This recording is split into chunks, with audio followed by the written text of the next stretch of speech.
Là, je me trouve dans un centre de ski qui a rouvert ses portes près d'une semaine après un accident qui a coûté la vie à une adolescente de 13 ans qui, en descendant d'un remonte-pente, a été blessée mortellement. Ça s'est passé pendant une sortie scolaire. Elle essayait de descendre de la remontée mécanique, mais l'un de ses vêtements est resté accroché, puis elle est restée suspendue dans le vide. Le moyen était de redescendre la jeune dame accrochée à la chaise jusqu'au bas de la pente. Je ne vous cacherai pas là, que ça a laissé plusieurs personnes en choc.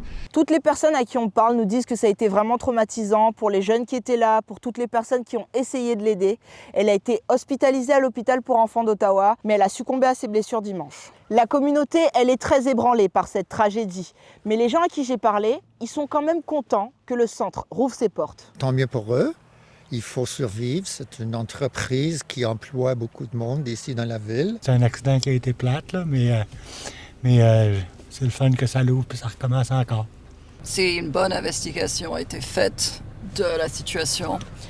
C'est normal qu'ils puissent continuer quand même, je pense, non? La Régie du bâtiment du Québec a donné son feu vert pour utiliser les remontées mécaniques au centre de ski.